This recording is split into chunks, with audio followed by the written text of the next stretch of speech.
வண்ணமோ இறைச்சிகள்லாம் ஆயர்பாடியில் இருக்கக்கூடிய வலதுகை இடதுகை தெரியாத இறைச்சிகள்லாம் கூட அறியும்படியாக அறியும் வண்ணம் அம்புயத்தால் அப்படின்னா தாமரையாள்னு அர்த்தம். அம்புயத்தால் தாமரை மேல அவதரிச்சதான தாயார் உடன், அதாவது பெருமாளோட பிராட்டியை சேர்ந்துதான் அவதாரம். பெருமாள் ராமனா அவதரிச்சுட்டாருன்னா உடனே தாயார் சீதையாக அவதரிச்சுடுவார். அதே மாதிரி பெருமாள் கிருஷ்ணனா அவதரிச்சுட்டாருன்னா தாயார் உடனே மகாலட்சுமியான தாயார் உடனே ருக்மிணியாக அவதரிச்சுடுவார். அதனால ரெண்டு பேருமே நமக்கு உத்தேசம் தான், அப்படிப்பட்டதான பெருமாள் பிராட்டி அப்படின்னு. அதனால அறியாத இடைச்சியரும் இடைச்சியர்களுக்கெல்லாம் கூட அறியும்படியாக அப்படி அவதரிக்கிறானா கிருஷ்ண பரமாத்மா. அறியும் வண்ணம் அம்புயத்தால் உடன் அண்ணால் அவதரிச்ச குறையாதும் இல்லாத கோவிந்தா, குறைவே இல்லாத கோவிந்தனவன். அதான் ஆண்டாள் சொல்றா, கண்ணனை ஏசி பேசாதீங்கோ, அவன் எப்பேற்பட்டவன் தெரியுமா, நம்மோட ஒன்றரை கலந்து பிறந்திருக்காங்கிறான். கத்தி நம்மேக்கிலும் மேய்க்க பெற்றான், காடுவாள் சாதியுமாக பெற்றான், பற்றி உடலிடையாப்பு உண்டான், பாவிகாள் உங்களுக்கு ஏற்றுக்களோ,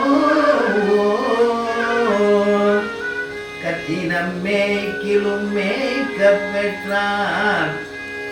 அப்ப கன்றுகள் இல்ல, பசுவோட பசு கன்றுகள்லாம் மேய்க்கிறான் பேர்பட்டதான கண்ணன். அதனால காடுபாடு சாதியும் அப்படின்னா ஆயர்பாடியில ஒருத்தராக அவன் அவதரிச்சிருக்கான். அதனால அவனை பத்தி எதுவும் ஏசி பேசாதீங்களோ, அவனை மம்பளக்காரியோ, கிருஷ்ணன் நமக்காக வேண்டி அவன் பறந்திருக்கான், நமக்காக அவதரிக்கிறான்றான். அதே மாதிரி சுவாமி நம்மாழ்வார் சாதிக்கும் பொழுது, பிறந்தவாறும் வளர்ந்தவாறும் பெரிய பாரதம் கை செய்து ஐவர்க்கு திறங்கள் காட்டியிட்டு செய்து போன மாயங்களும்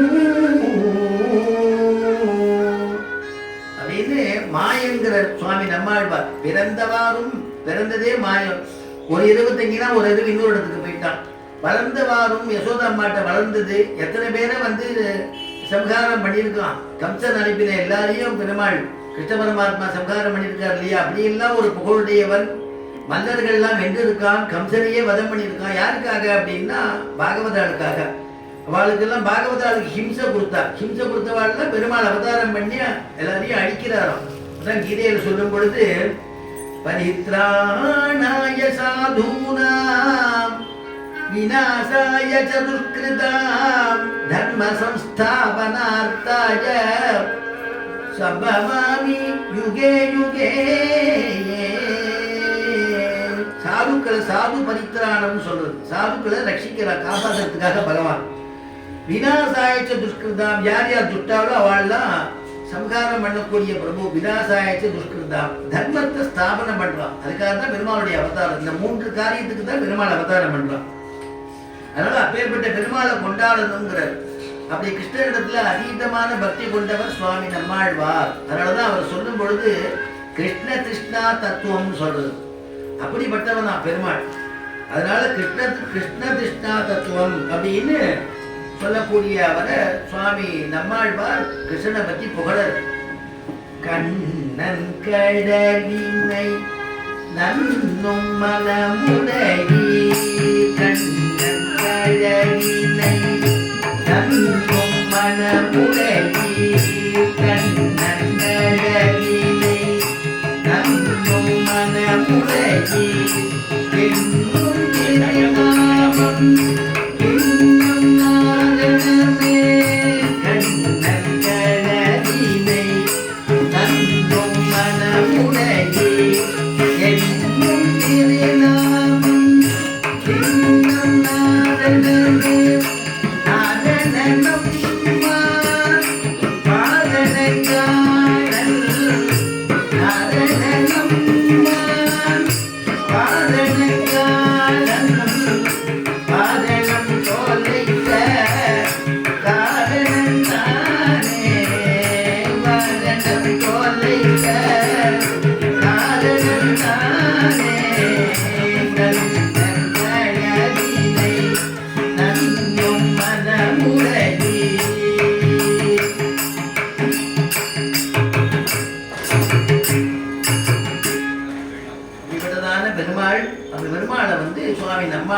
அவனுடைய திருவடியை யார் பற்றினாரோ அவளுக்கு உஜ்ஜீவனமே தவிர எதுவும் கவலைப்பட வேண்டியதில்லை அப்படின்னு கிருஷ்ணனையே உண்ணும் சோறு பருகு நீர் தின்னும் வெற்றிலையும் எல்லாம் கண்ணன் இருந்தவர் நம்ம சுவாமி நம்மாழ்வார். அவர் அப்படி பெருமையாக சொல்றார்.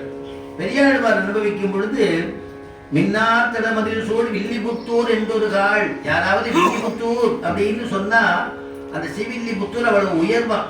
சொன்னால் கடற்கமலம் சூடினோம், அவளுடைய கடற் திருவடியை நான் என்னுடைய சிரசுக்கு மேல சூடிக்கிறேங்கிற சொன்னார் கடற்கமலம்